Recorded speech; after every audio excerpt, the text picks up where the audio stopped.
And joining us now is former Ohio State Senator Nina Turner, who served as national co-chair for Bernie Sanders' 2020 presidential campaign.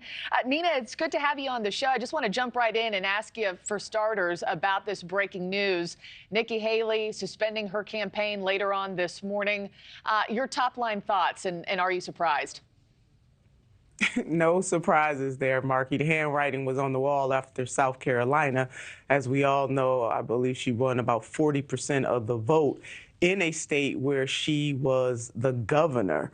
So if you cannot deliver your own state, staying in till Super Tuesday didn't make a lot of sense. In the short term, she didn't have any path to victory. She has some path towards money, whatever she decides to do in the meantime, in between time. But maybe her thoughts were more fixated on if something happens to the front runner, former President Donald J. Trump, and or what may be in her future for 2028. But what happened last night and her suspending her campaign today was of no surprise. Yeah, and leading up to it, she had no more campaign stops, no more ads that she was planning on delivering to the voters.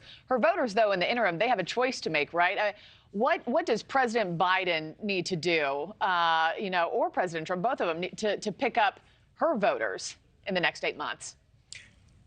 Well, not the one to advise President Donald J. Trump. I mean, he certainly could have been a little more magnanimous than he was last night, but I don't necessarily, Markie, think that is in his DNA. What we do know from the Biden administration, or the Biden campaign itself, they are going to try to court those Nikki Haley voters. They are pivoting to more moderate Republicans. They have totally turned their backs on progressives, it seems, as for this moment. But I caution my party in turning their backs on the progressives, because the progressives within the Democratic Party is where all the excitement is. And I am young enough to remember in 2022 when former Congressman Tim Ryan was running for the U.S. Senate right here in my home state. He tacked to the right, and that did not come out really well for him, because in the end, the voters in Ohio voted for the real conservative and not the conservative light, and he actually lost that race to now Senator J.D. Vance. Mm-hmm. The other thing I wanted to ask you about, we're staying on top of this Nikki Haley news, but just looking ahead to State of the Union this week, the president has been touting the success of his economic policies, but, all this new polling finds that Americans are still struggling with inflated prices, financial security. I'm curious, because I know you'll be watching just like the rest of us on Thursday night. Is there anything that President Biden can say tomorrow night to convince voters the economy is actually on the right track?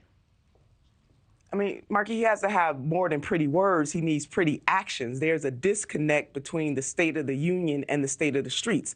We have 50% of renters saying that they cannot afford to pay their rent. For the last 2 years, the uptick in homelessness is happening.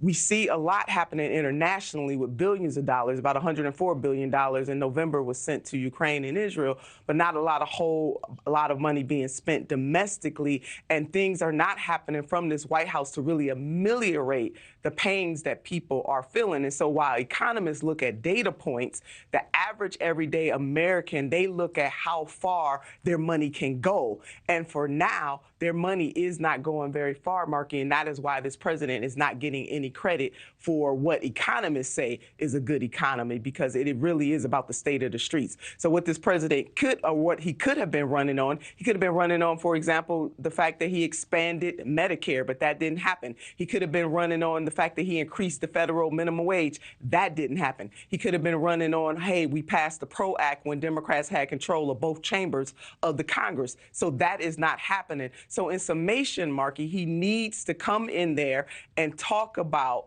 what he plans to do and show those actions very quickly. And by the way, the majority of the Democrats do not like what is happening in the Gaza, and that is going to haunt him all the way through November. Markie, that is not going away. Yeah. Thanks for watching, everybody. Go to joinnn.com to find NewsNation on your television provider. Also, don't forget to click that red subscribe button below to get more of NewsNation's fact-driven, unbiased coverage.